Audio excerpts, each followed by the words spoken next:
अंजना सुप्रजा वीरपूर्वा संध्या प्रवर्तते। उत्तिष्ठ हनुमद्देव कर्तव्यं दैवमाह्निकम्। उत्तिष्ठोत्तिष्ठ रुद्रांस उत्तिष्ठ रघुसेवका। उत्तिष्ठ हनुमद्ब्रह्मन् त्रैलोक्यं मङ्गलं कुरु। उत्तिष्ठोत्तिष्ठ रुद्रांस उत्तिष्ठ रघुसेवका। उत्तिष्ठ हनुमद्ब्रह्मन् त्रैलोक्यं मङ्गलं कुरु। सीता मनस्सुगपनोदन वाग्विलासा। श्रीरामदूतकृतकृत्य कृतार्धजन्मन्। चार्वञ्जना जठरसुक्तिसुमौक्तिकात्मन्। श्रीमारुतात्मज विभो तव सुप्रभातम्। तव सुप्रभातमिदमञ्जनात्मजा। भवतु प्रियङ्कर सुवर्चलाधवा। विधिशङ्करेन्द्र सुरसार्धवन्दिता। तरुणार्कवर्णनिभवक्त्र दीप्तिका। वाल्मीकि मुख्य ऋषयः समुपास्य सन्ध्याम्। आत्मान्तरात्मकमलानि मनोहराणि। आदाय पादयुगमर्चयुतं प्रपन्नाः। रक्षापदोद्य हनुमन्तव सुप्रभातम्। सञ्जीव पर्वतमनेकमहौषधीकम्। आनीय लक्ष्मणमधास्म सचेतनं त्वम्। सञ्जीवयाद्य तव भक्तजनं विमूढम्। श्रीमारुतात्मज विभो तव सुप्रभातम्। पञ्चाननाब्जभवषण्मुखवासवाद्याः। त्वज्जन्ममूलचरितं विबुधास्तुवन्ति। सीतापतिर्वसति सादर बुद्धिमारात्। ओंकार नाम हनुमन्तव सुप्रभातम्। स्वामिन्न शोकवन भञ्जन पाटवं ते। नूनं प्रभञ्जन सुतत्वमभिव्यनक्ति। मत्पापभञ्जन कृते त्वरितं प्रसीद। श्रीमारुतात्मज विभो तव सुप्रभातम्। शास्त्रोक्त सुस्वर विधा मधुरस्वनेन। गायत्यनन्तचरितं तव रामनोऽपि। भाषा समग्र रमणीयतयोपपन्नम्। श्रीरामदास हनुमन्तव सुप्रभातम्। त्वब्रह्मचर्यमनिसा स्खलितं वदन्ति। योगासने घतव पाटवमद्वितीयम्। नक्षत्रमार्गगमनं तव सिद्धिसाक्ष्यम्। श्रीमारुतात्मज विभो तव सुप्रभातम्। नेदिष्टपुष्करिणिकाप्लवनिर्मलाङ्गाः। श्रेयोर्धिनः सकलभक्तवरेण्यवर्गाः। द्वारे वसन्ति भवदाह्वयनादयुक्ताः। श्रीमारुतात्मज विभो तव सुप्रभातम्। मध्वंससञ्जनिमिताः पुरुषाः स्त्रियश्च। आबालवृद्धमदते स्मरणैकनिष्ठाः। त्वद्धा सदा सचरमावधिदासदासाः। श्रीमारुतात्मज विभो तव सुप्रभातम्। श्रीरामसेवक दयादिगुणामृताब्दे। हे मारुते सकललोकशरण्यमूर्ते। लोकैः समस्तकुलजैरभिपूजिताङ्घ्रे। श्रीमारुतात्मज विभो तव सुप्रभातम्। ते गोष्पदं जलनिधिर्मसकाश्च दैत्याः। मां तारय प्रचुर संसृतिवारिरासेः। में भञ्जयाद्यदनुजोपमदुष्कृतानि। श्रीमारुतात्मज विभो तव सुप्रभातम्।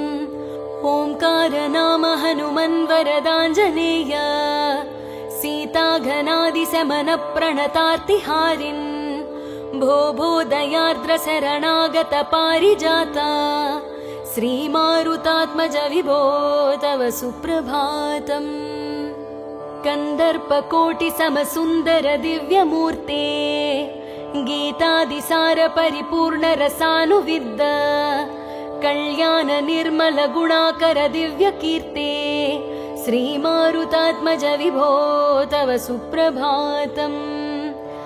सिद्ध्यष्टकं भवदधीनममेय शक्ते रुद्रांस सम्भव तपोधन दिव्यमूर्ते रामाङ्घ्रिसेवन परिस्फुट भक्तिभावा श्रीमारुतात्मज विभो तव सुप्रभातम् भक्तिस्वरूप निरवध्य गुणैक सिन्धो संसार सागर समुत्तरणैक सेतो वेदांत वेद्य निज वैभव भक्त भोग्या श्रीमारुतात्मज विभो तव सुप्रभातम् सौगन्धिका हरणकेलि समागताय भीमाय देव निज रूपमदर्शयस्त्वम् मह्यं च दर्शय यथा च ममाग्रजाय श्रीमारुतात्मज विभो तव सुप्रभातम्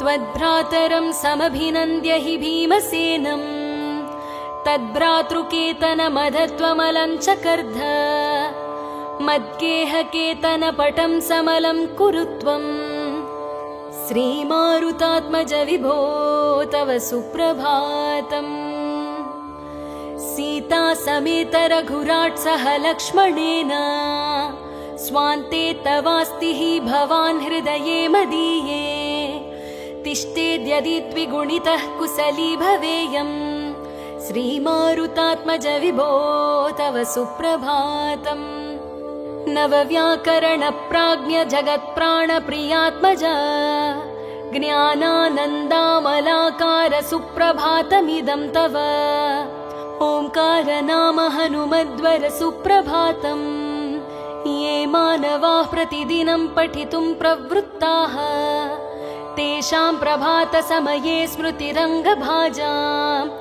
प्रज्ञां परार्धसुलभां परमां प्रसूते करुणावरुणालय धीरमते विधुताखिलतापसुपर्व विभो रघुराम पदाम्बुज भक्तिनिधे विजयी भव मारुतपुत्रमणे मरुतस्तनयात् सदुदारमतेर्जनताभिमदाधिकदानरथात् परदेवतया गतिता निगमै हनुमत्प्रवणो न परं भजते रणवीरकपीसतपोधनिनः विधिविष्णु शिवात्मकधामनिधे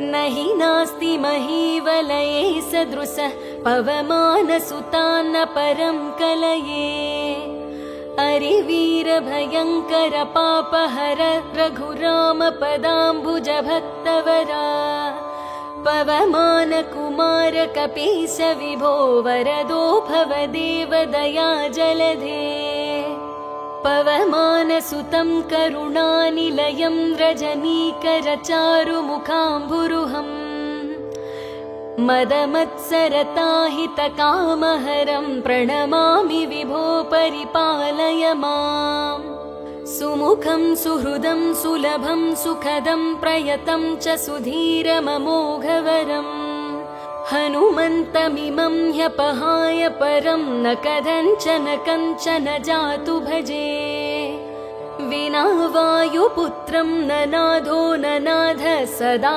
रामदूतं स्मरामि स्मरामि विभो मारुते त्वं प्रसीद प्रसीद प्रियं माञ्जनेय प्रयच्छ प्रयच्छ विना वायुपुत्रं ननाथो ननाथ सदा रामदूतं स्मरामि स्मरामि विभो मारुते त्वं प्रसीद प्रसीद प्रियं माञ्जनेयं प्रयच्छ प्रयच्छ मनोजनं मारुततुल्यवेगं जितेन्द्रियं बुद्धिमतां वरिष्ठम् वातात्मजं वानरयूथमुख्यं श्रीरामदूतं शिरसा नमामि योगासनस्थितनिमीलितनेत्रयुग्म निर्निद्र निश्चल रघुद्वहपादचित्त भव्यैरलङ्कृततलौ